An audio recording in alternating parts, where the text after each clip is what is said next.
सच्चिदानंदरूपाय विश्वोत्पत्त्यादिहेतवे तापत्रय विनाशाय श्रीकृष्णाय वयं नमः। चैतन्यं शाश्वतं शान्तं व्योमातीतं निरञ्जनं नादविद्युकलातीतं तस्मै गुरुवे नमः। कर्मेंद्रियां और प्राण रजोगुण से उत्पन्न हुए, ज्ञानेन्द्रियां और अंतःकरण सतोगुण से उत्पन्न हुआ। अब जो शुद्ध ये जो 5 तत्व बने थे, इनके सतोगुण रजोगुण का उपयोग हो गया। अब बचा तमोगुण। अब भिन्न भिन्न महाभूतों के राजस अंश से कर्म इंद्रियां बनी और उन सबके पुंजभूत रजस से प्राण की उत्पत्ति हुई। 5 प्राणों का वर्णन हम लोग सुन चुके। अब तमोगुण बचा। तमोगुण में हुआ पंचीकरण। पंचीकरण से तात्पर्य है कि पंच तत्वों के तामस अंश से पंचीकरण कृत पंच तत्व उत्पन्न हुए। पंच तत्वों के तामस अंश से एतेषां पंच तत्वानां तामसांशात् पंच तत्वानि भवन्ति। इन पंच तत्वों के तामस अंश से पंचीकरण कृत पंच तत्व उत्पन्न हुए। सूक्ष्म पंचभूतों से सत्व और रज अंशों से इंद्रियां आदि बन जाने पर उनका तामस अंश शेष रह जाता है। उससे ये स्थूल पंचतत्व उत्पन्न होते हैं, जिन्हें हम बाहर जगत में देखते हैं। इस रचना में पंचीकरण की प्रक्रिया काम करती है। पंचीकरण की प्रक्रिया काम करती है। सूक्ष्म पंचतत्व, अपंचीकृत पंचभूत और स्थूल पंचतत्व पंचीकृत पंचभूत कहलाते हैं। जो सूक्ष्म पंचतत्व हैं उनको अपंचीकृत पंचभूत कहते हैं, और जो स्थूल पंचतत्व हैं वो पंचीकृत पंचभूत कहलाते हैं। पंचीकरणं कथम इति चेत् एतेषां पंचमहाभूतानां तामसांश स्वरूपम् एकमेव भूतं द्विधा विभज्य एकमेकमर्थं पृथक् तूष्णीं व्यवस्थाप्य अपरं परमर्थं चतुर्था विभज्य स्वार्थमन्येषु अर्थेषु स्वभाग चतुष्ट संयोजनं कार्यम् तथा पंचीकरणं भवति। कितना है पंचीकरण? पर यदि कहें कि पंचीकरण कैसे होता है, तो ये समझना है कि इन पंचभूतों के तामस अंशों को एक एक पंचमहाभूत के दो भाग कर, एक पंचमहाभूत का 2 भाग 20 से आधा करें। उनमें से प्रत्येक आधे भाग के 4 भाग करें। आधा भाग तो जो कहते हो, और जो आधा भाग उसके 4 भाग करें, और अपने आधे भाग में अन्य आधे भागों के एक चतुर्थांश को मिलाने का कार्य करें। आकाश तत्व में 1 भाग मिला वायु का, 1 भाग मिला अग्नि का, 1 भाग मिला जल का, 1 भाग मिला पृथ्वी का। ये पूरा पंचीकृत आकाश हो गया। ऐसे वायु में 1 भाग मिला आकाश का, 1 भाग मिला अग्नि का, 1 भाग जल का, 1 भाग पृथ्वी, पूरा वायु तत्व बन गया। ये पंचीकृत 5 तत्व है। पंचीकरण की प्रक्रिया सूक्ष्म पंचभूतों के तामस अंश में होती है। इसके लिखे नीचे 5 सोपान है, 5 क्रियाएं होती हैं। सबसे पहले प्रत्येक पंचभूत के तामस अंश को 2 भागों में बांट दिया जाता है। नंबर 2, प्रत्येक अर्धभाग को चुपचाप अलग रख दिया जाता है। तीसरा, दूसरे अर्धभाग में प्रत्येक पिंड की 4 भागों में विभक्त करते हैं। ये चारों भाग बराबर रहे। चौथा, अब अविभक्त आधे आधे भाग में शेष 4 तत्वों के एक एक अंश को मिलाते हैं।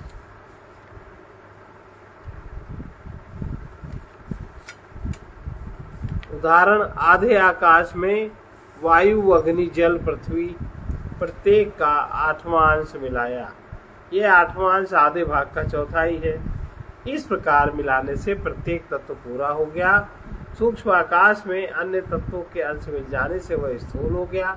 वायु आदि में अन्य तत्व मिल जाने से उसका रूप स्थूल हो गया। यही पंचीकृत पंच तत्व है। जिस पृथ्वी पर हम बैठे हैं, जिस जल को हम समुद्र में भरा देखते हैं, सूर्य में जिस अग्नि का हम ताप पाते हैं, जिस वायु की हम सांस ले रहे हैं और जिस आकाश में पृथ्वी आदि ग्रह स्थित हैं, वे पंचीकृत पंचभूत पंचीकृत। एतेभ्यः पंचीकृत पंच महाभूतेभ्यः पंचीकृत पंच महाभूतेभ्यः स्थूल शरीरम भवति। इन पंचीकृत पंच महाभूतों से ये स्थूल शरीर बनता है। एवं पिंड ब्रह्मांड योरैक्यम संभूतम। इस प्रकार पिंड और ब्रह्मांड में एकता है। जो सूक्ष्म पंच तत्व बाहर है, उनका जो ब्रह्मांड बना और मनुष्य का ये अंड बना, इसलिए दोनों में एक ही क्रिया प्रतिक्रिया है। पंचीकृत पंच महाभूतों से वनस्पति और अन्न उत्पन्न होता है। इस अन्न से हमारा अन्नमय कोश या स्थूल शरीर पैदा होता है। यह शरीर 5 भौतिक है। इसमें प्राण, इंद्रियां, मन, बुद्धि आदि से निर्मित सूक्ष्म शरीर भी है। सूक्ष्म शरीर के अभ्यंतर अविद्या माया का कारण शरीर है। इसी प्रकार समस्त रूप में यह स्थूल जगत, इसमें सूक्ष्म प्राण आदि शक्तियां और उनके मूल में त्रिगुणात्मक माया है। ये व्यक्ति का शरीर, पिंड और समस्त शरीरों का समुच्चय ब्रह्मांड कहलाता है। ये हुआ। अब जीव और ईश्वर। जीव क्या है? इस शरीर में जो रहता है उसका नाम जीव है, और ब्रह्मांड का जो मालिक है उसका नाम ईश्वर। कौन से ब्रह्मांड का मालिक? ये ब्रह्मांड पंचीकृत वाला, इसका मालिक का नाम ईश्वर का। सत स्वरूप ब्रह्म एक है। वो सच्चिदानंद स्वरूप अनादि अनंत सत्ता है। वो विभाज्य है। वो सत्ता विभाज्य है। उसी की माया शक्ति से ब्रह्मांड का विस्तार हुआ। माया की उपाधि से ब्रह्म ही ईश्वर कहलाता है। ब्रह्मांड के अंशभूत प्राणियों के शरीर हैं, वे पिंड हैं। इनमें व्याप्त ब्रह्म उनकी उपाधि से जीव कहलाता है। इस प्रकार एक ही उपाधि भेद से ईश्वर और जीव रूप भाषित होता है। तत्व रूप में एक अखंड ब्रह्म है, जो अविभाज्य इकाई, जिसका विभाजन नहीं हो सकता। अब ये इसको स्पष्ट बता रहे। स्थूल शरीराभिमानी जीवनात्मकम ब्रह्म प्रतिबिंबम भवति। सएव जीवः प्रकृत्याः स्वस्मात् भिन्नत्वेन जानाति। सूक्ष्म शरीर में माने मन, बुद्धि, चित्त, अहंकार, 5 ज्ञानेंद्रिय, 5 कर्मेंद्रिय, 5 प्राण, ये सूक्ष्म शरीर है 17 तत्वों का। और ब्रह्म का प्रतिबिंब जो स्थूल शरीर का अभिमानी है, उसी का नाम जीव है। सूक्ष्म शरीर में ब्रह्म का जो प्रतिबिंब है, जो स्थूल शरीर का अभिमानी है, उसी का नाम जीव है। यह जीव स्वभावतः ईश्वर को अपने से भिन्न समझता है। अंतःकरण में उत्पन्न अहं वृत्ति, उत्पन्न अहं वृत्ति ब्रह्म की प्रतिबिंब रूपा है। इसलिए वो ब्रह्म से भिन्न कुछ नहीं है। सूक्ष्म शरीर है, मन, बुद्धि, तो जो प्रतिबिंब ब्रह्म है, तो बुद्धि ने उसका प्रतिबिंब, बुद्धि में उसका प्रतिबिंब बना और बुद्धि में अहंग वृत्ति उत्पन्न हुई, जबकि बुद्धि प्रकृति है और वो शुद्ध चैतन्य आत्मा और महत के संयोग से अहम वृत्ति का जन्म होता है। ये है स्वयं ब्रह्म ही, इसलिए वो ब्रह्म से भिन्न कुछ नहीं है। स्वयं ब्रह्म ही अंतःकरण में उत्पन्न अहंग वृत्ति ब्रह्म की प्रतिबिंब रूपा है, इसलिए वो ब्रह्म से भिन्न कुछ नहीं है। स्वयं ब्रह्म ही है। वो स्थूल शरीर से तादात्म्य कर जीव कहलाता है। जीव अगर अपनी उपाधियां त्याग दे तो जीव ब्रह्म है, किंतु जीव भाव में रहते हुए वो अपने को अन्य जीवों से पृथक समझता है। बस ईश्वर और अपने में भी भेद मानता है। वो ईश्वर को अपना स्वामी और अपने कर्मों का फलदाता स्वीकार करता है। जीव अविद्योपाधि सन आत्मा जीव इति उच्यते, मायोपाधि सन ईश्वर इति उच्यते। आत्मा की उपाधि से जीव कहलाता है और माया की उपाधि से ईश्वर कहलाता है। माया दो प्रकार की है, माया और अविद्या।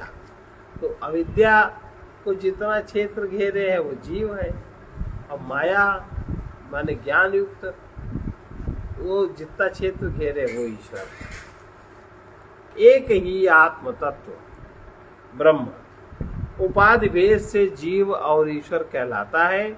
मलिन सत्व में परिच्छिन्न, जिस सत्व में जो सत्व मलिन हो गया, जिसमें रजगुण तमगुण भी मिला है, मलिन सत्व में परिच्छिन्न आत्मा अपने आप को नहीं जानता। जैसे शुद्ध बाल्टी पानी रखो, ये शुद्ध सत्व है, और उसे मिला दो मिट्टी, मिट्टी तमोगुण है, और उसको चला दो डंडी से, रजोगुण हो गया। अब उसमें कोई चीज प्रतिबिंब दिखेगा तो वो है जीव। तो शुद्ध सत्व में एक ही आत्म तत्व ब्रह्म उपाधि भेद से जीव और ईश्वर कहलाता है। मलिन सत्व में परिच्छिन्न आत्मा अपने आप को नहीं जानता। ये मलिन सत्व का उदाहरण होता है, इसलिए वो अविद्या की उपाधि से घिरा जीव कहलाता है। शुद्ध सत्वमयी माया की उपाधि में अज्ञान उत्पन्न नहीं होता। अज्ञान तो तमोगुण है। अब शुद्ध पानी रखा है, उसमें जब मिट्टी पड़ी नहीं तो कैसे अज्ञान होगा? उसमें तो प्रतिबिंब बनेगा, दिखाई भी पड़ेगा, उसका उसके अनुसार जाने क्या क्या हो जाएगा। जो शुद्ध सत्व है वो शुद्ध सतोगुण है, उसमें रजोगुण तमोगुण नहीं मिला है।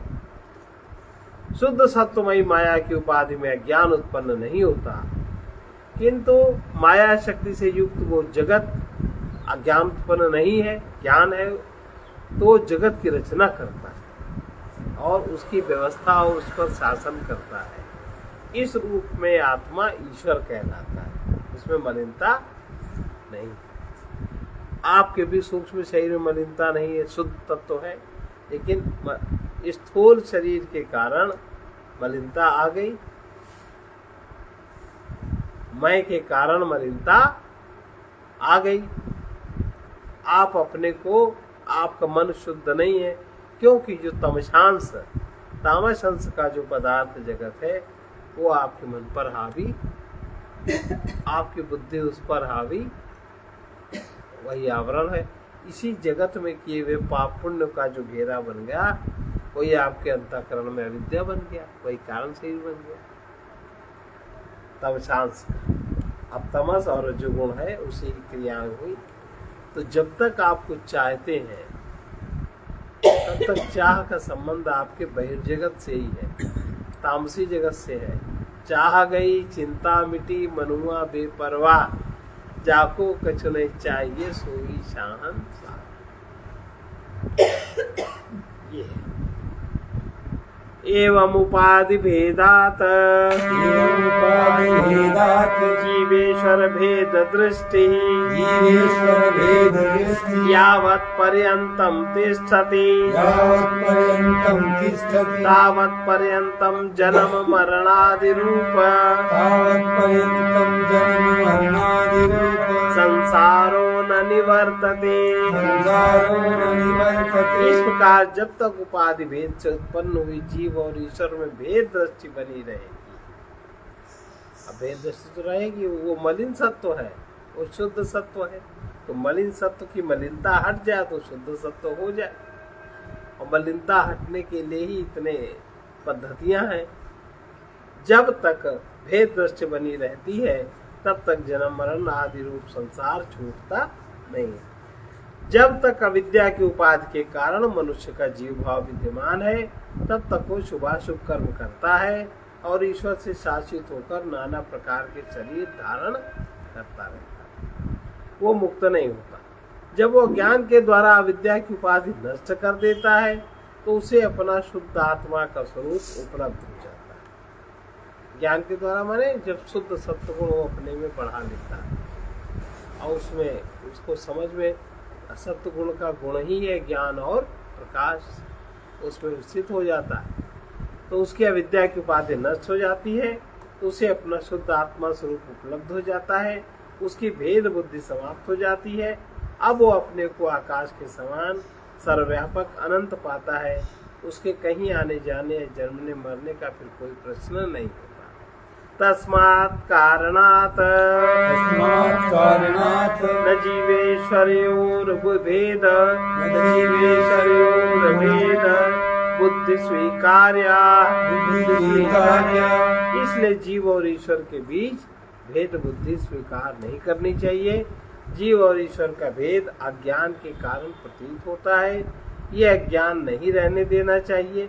ऐसा उपाय करें जिससे अज्ञान नष्ट हो और सर्वत्र व्याप्त आत्मा का अपरोक्ष अनुभव हो, नानात्व का भ्रम समाप्त हो, तभी मुक्ति प्राप्त हो।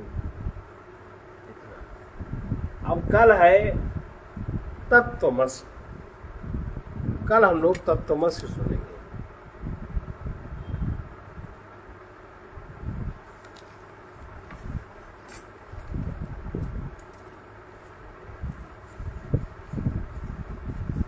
तत्त्वमसि तो आज ही सुन सकते हैं, छोटा सा है, हो जाए आगे।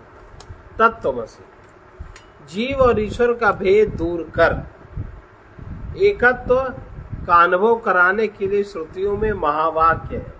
4 वेदों में 4 महावाक्य हैं।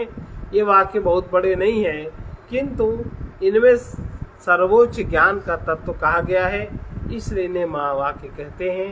इनमें से एक महावाक्य है तत्त्वमसि। ननु साहंकारस्य किंचिदग्रस्य जीवस्य निरंकारस्य सर्वज्ञस्य ईश्वरस्य तत्त्वमसीति महावाक्यात् कथयं वेद बुद्धि स्यात् उभयो विरुद्धा धर्माक्रांतत्वात्। किंतु जीव में अहंकार है। अहंकार वाला और अल्प ज्ञान वाला जीव अहंकार रहित तथा सर्वज्ञ ईश्वर में तत्त्वमसि महावाक्य द्वारा अभेद बुद्धि कैसे हो सकती। अहंकार वाले जीव का अल्प ज्ञान, अहंकार वाला और अल्प ज्ञान वाला जीव और अहंकार रहित तथा सर्वज्ञ ईश्वर में तत्त्वमसि महावाक्य द्वारा अभेद बुद्धि कैसे हो सकती है। दोनों के धर्म एक दूसरे के विरुद्ध है। तत्त्वमसि का अर्थ है कि तुम वही, वो माने ईश्वर और तुम माने जीव, तत्व से एक हो।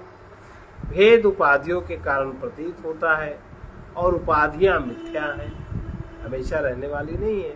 इसलिए उनकी उपेक्षा कर अपने स्वरूप का तात्विक अनुभव करें तो एकत्व का अनुभव होता है। किंतु जब तक ये ज्ञान नहीं होता तब तक ये भेद सत्य प्रतीत होता है। इति चेतना स्थूल सूक्ष्म शरीराभिमानी त्वं पजवाच्यार्थः उपाधि विनिर्मुक्तम् समाधि दशा संपन्नम् शुद्ध चैतन्यम् त्वं पद लक्ष्यार्थः।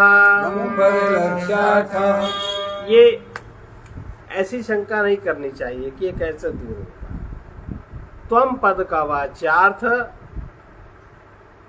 स्थूल और सूक्ष्म शरीराभिमानी जीव है, किंतु त्वम पद का जो लक्ष्यार्थ है, वाच्यार्थ माने वाणी से कहा जाने वाला, लक्ष्यार्थ माने जो हमारा लक्ष्य है, जो हम कहना चाहते हैं। किंतु त्वम पद का लक्ष्यार्थ उपाधि रहित समाधि दशा में अनुभव होने वाला शुद्ध चैतन्य है। अब समाधि दशा क्या है?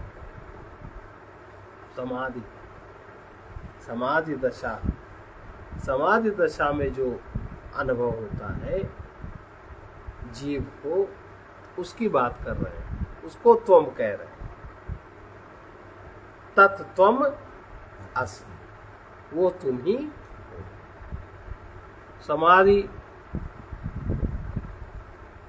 ये समझिए कि समाधि माने जो सदा एक सा रहता है। अभी हम लोगों ने प्रणव कोश में समाधि की परिभाषा पढ़ी, बहुत छोटी परिभाषा, इस समय में याद नहीं, याद आ जाएगा। देखिए, ये परिभाषा सभी को याद कर लेनी चाहिए।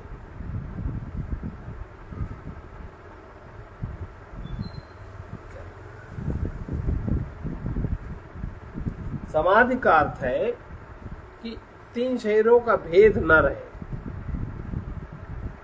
अर्थात अब भेद कैसे नहीं रहेगा?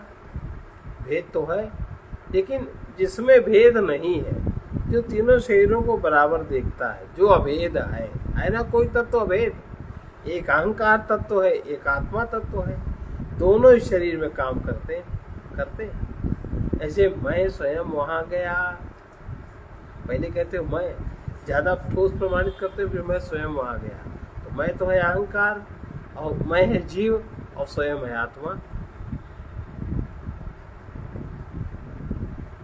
हमने उसको देखा,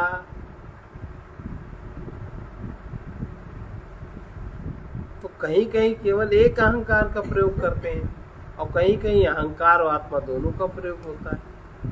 भाषा में अपने को ज्यादा जब प्रमाणित करते हैं तब आत्मा का प्रयोग करते हैं। तो इस प्रकार माने इति अभेदेन अवस्थानम समाधि, अभेद अवस्था को समझ लेना, जान लेना।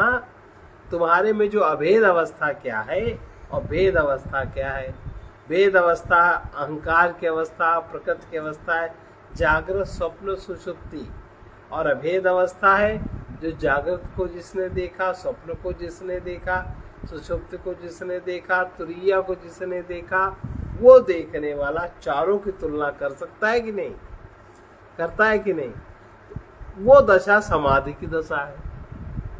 अब बताओ 24 घंटे समाधि रहती है कि नहीं? आप होश में रहें तो आप समाधि में रह सकते। जीव में समाधि है कि नहीं? अभेद अवस्था है, एक भेद अवस्था है। भेद अवस्था में कर्ता और भोगता है, जीव है, और अभेद अवस्था में दृष्टा और साक्षी है। समाधि अवस्था में दृष्टा और साक्षी है। क्या मतलब, क्या समझे? 24 घंटे अवस्थाएं रहती कि नहीं? अब आप आंख बंद करके समाधि लगाओ, वह समाधि बढ़ गया कि यह समाधि बढ़ गया? होश में रहना बढ़ गया। 24 घंटे संतो सहज समाधि भली। कबीरदास जी गाते हैं, जहां जहां डोलू सोई परिक्रमा, जो कुछ करो सो पूजा। अब जब होश में कार्य कर रहे हैं तो गलत तो कार्य नहीं कर रहे हैं, परमात्मा की पूजा कर रहे हैं।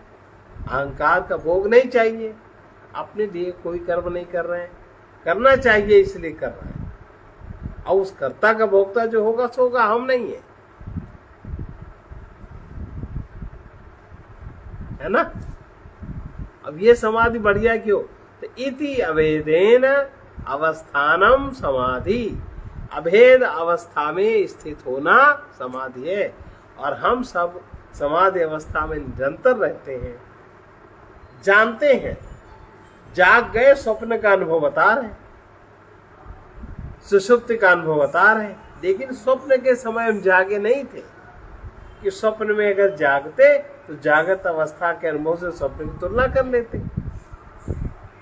सुषुप्त में जागृत नहीं थे, बस ये अज्ञान है। और कोई है जो जागता है, जब जरूरत पड़ती है तो तुलना करते हैं, उस समय वो जाग गया। नहीं तो अहंकार का पर्दा हावी, रजोगुण तमोगुण का पर्दा, जहां मैं का स्फुरण हुआ और जहां मेरा लगा वहीं गई समाधि में। मैं मेरा नहीं, स्वयं है। ये स्वाधन अयम, अयम माने यह, स्वा ये रहा स्वा। जैसे एक उदाहरण प्रस्तुत है, परमहंस जी ने, विवेकानंद जी ने कहा कि आप हमें क्या ईश्वर दिखा सकते हैं? हाँ, जैसे हम तुमको देख रहे हैं ऐसे हम ईश्वर को देखते हैं।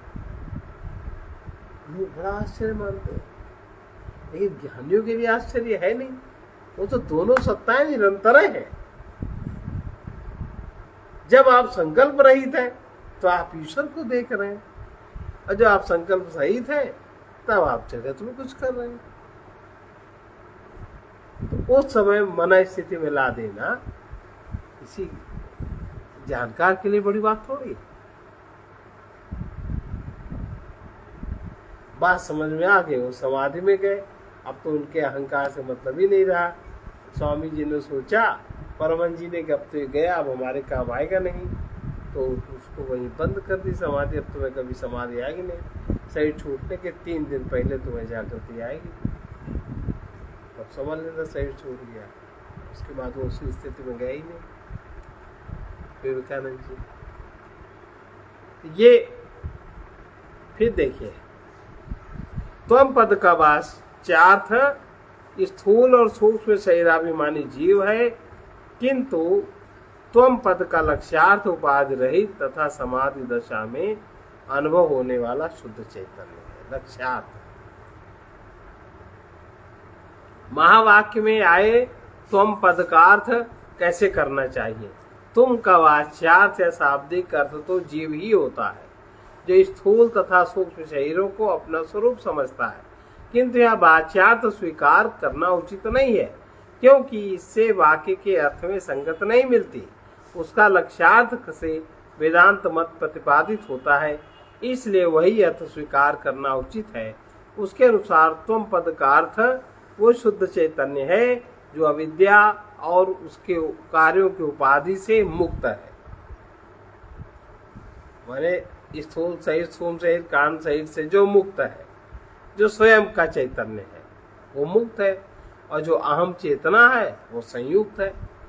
अहम चेतना और स्वयं चैतन्य ये उपाधि से मुक्त है। और जो भी समाधि दशा में अर्थात चित्त वृत्तियां शांत होने पर अनुभूत होता है, समाधि दशा में जो अनुभव होता है। एवं सर्वज्ञत्वादि विशिष्ट ईश्वरः तत्पदवाच्यार्थः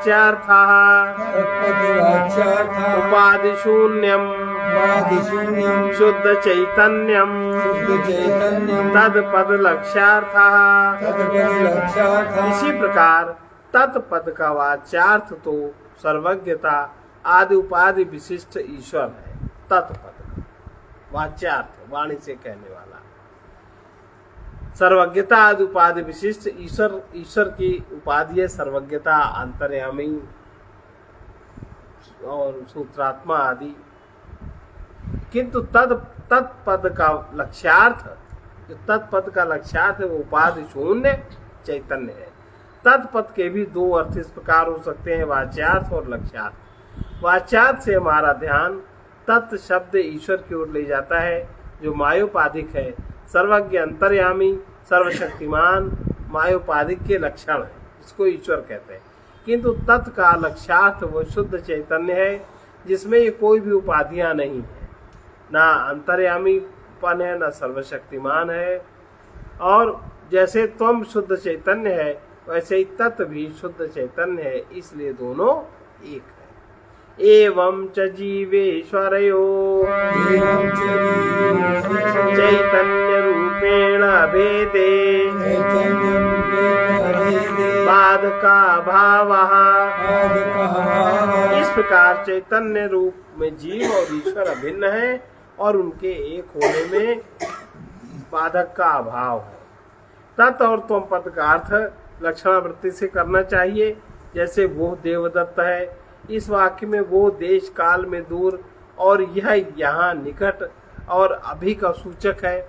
फिर भी पहले कभी दूर देखे हुए देवदत्त को जब अपने निकट आज देखते हैं तो लक्षणावृत्ति से हम दोनों देवदत्त को एक ही जानते हैं।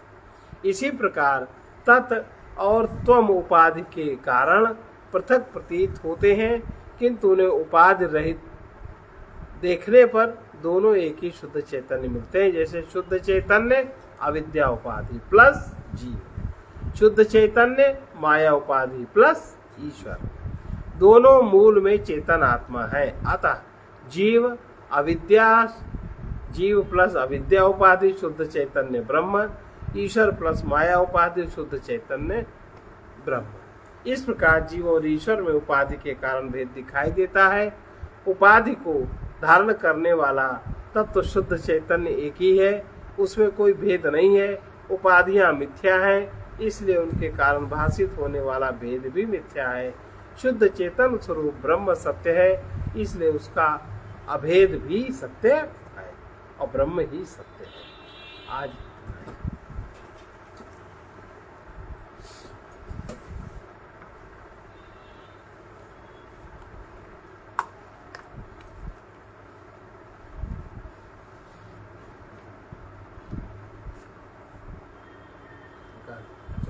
आज समाधि ये है। देखो समाधि में 24 घंटे सब लोग रहते हैं और यही भेद बस जान, हम प्रयोग भी करते हैं उसका है और प्रयोग भी करते हैं उसका।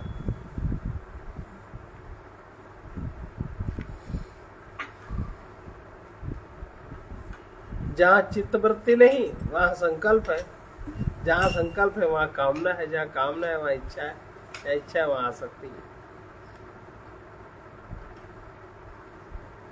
अब देखो चित्त वृत्ति न रहे उसी को योग कहा। बात समझ में आ जाए तो कुछ नहीं कठिनाई।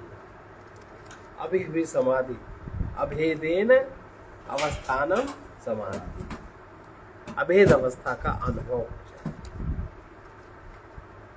दो अवस्थाएं हैं।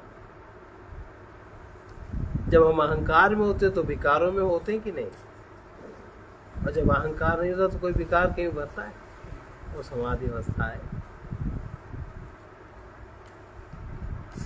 वो जितना बढ़ता जाता है बढ़ता जाता है।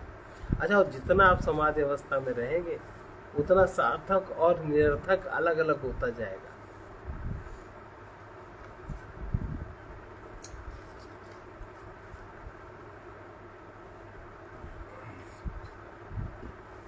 संतों सहज समाधि भरी, संतों सहज समाधि भरी, सहज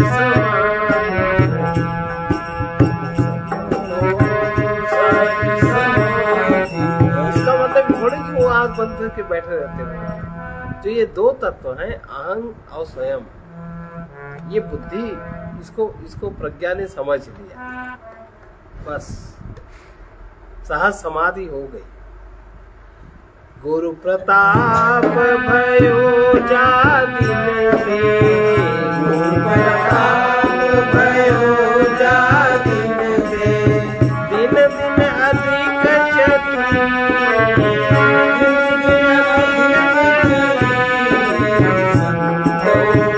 सहज समाधि करी, सहज समाधि करी। जहाँ जहाँ डोलो सो परिक्रमा, जहाँ जहाँ डोलो सो परिक्रमा। इसमें डोलो शब्द का प्रयोग है। हम जा रहे हैं, हम कर रहे हैं, इसमें अहंग वृत्ति लगती है। और जब आप में अहंग वृत्ति नहीं होती तब न शरीर में अकड़ है, न मन में अकड़ है। तब हर चीज चूंकि ढीली है, हर चीज सरल है। और जब सरल है तो आप में अकड़ वाला मैं ऐसा करूंगा, मैं वैसा करूंगा नहीं आएगा ना। तो डोलना ही तो हुआ। जहाँ जहाँ डोलो सो परिक्रमा, जहाँ जहाँ डोलो जो कुछ करो सो पूजा,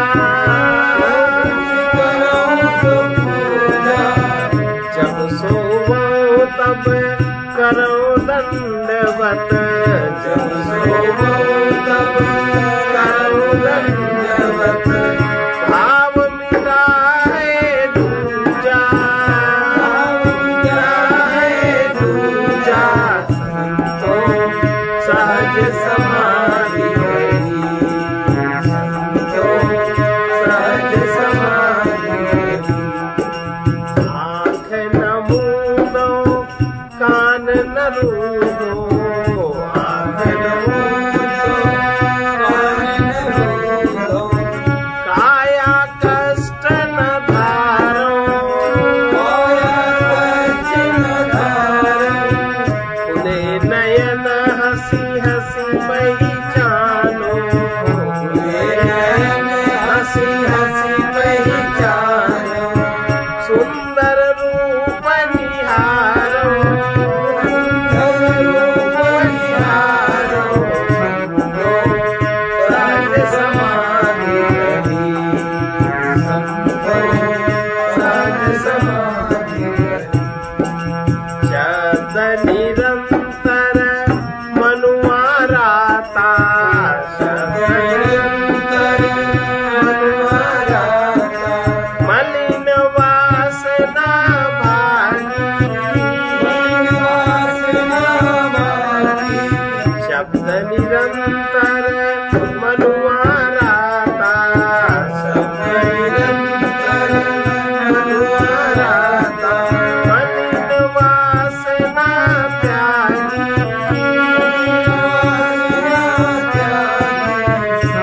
उठत बैठत कबहु न छूटे, उठत बैठत कबहु न छूटे।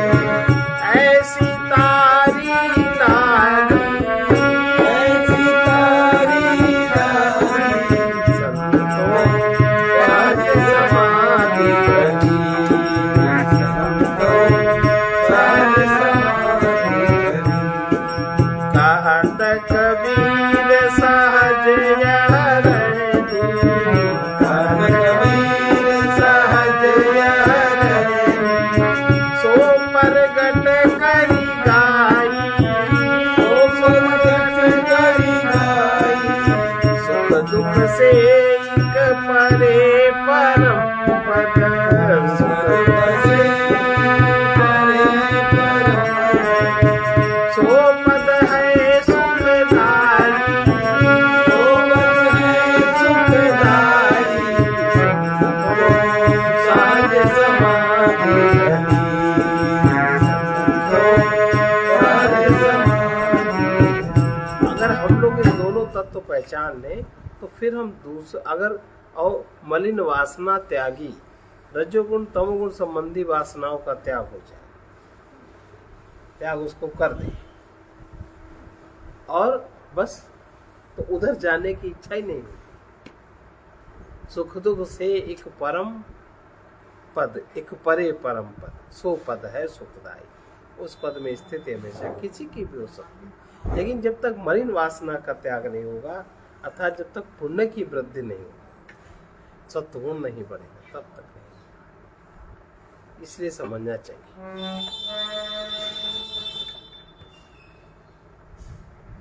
अब देखो इसमें इससे ही जुड़ा हुआ दूसरा पद है, इसको भी गाओ। चलो। सत्संग बिना जिया तरसे हो, सत्संग बिना जिया तरसे हो। सत्संग का मतलब जो सत्य गुण में प्रकाशित चैतन्य, प्रतिबिंब, चैतन्य का प्रतिबिंब,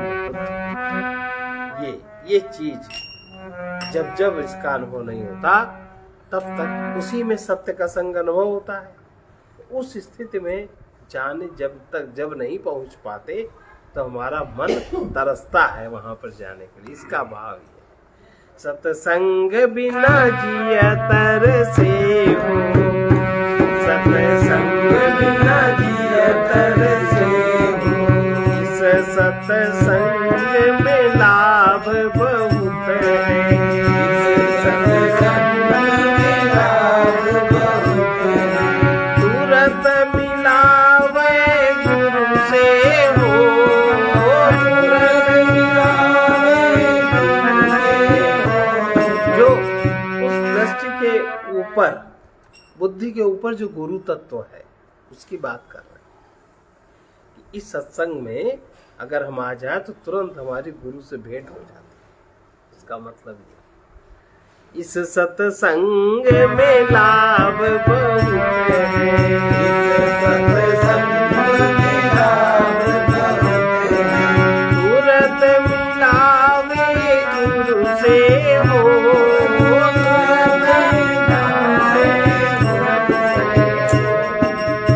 तुरंत मिलावे गुरु से हो,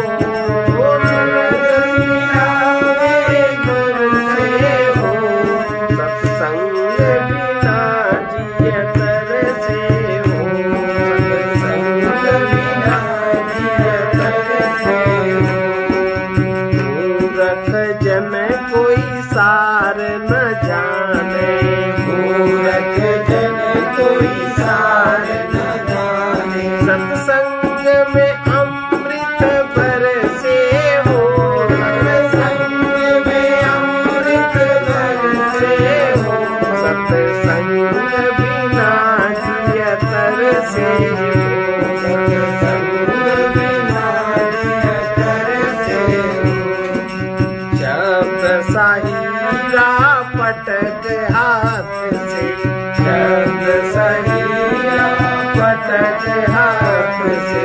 मुट्ठी भरी कंकड़ से हो, मुट्ठी भरी कंकड़ से हो। सत्संग बिना जतर से हो, सत्संग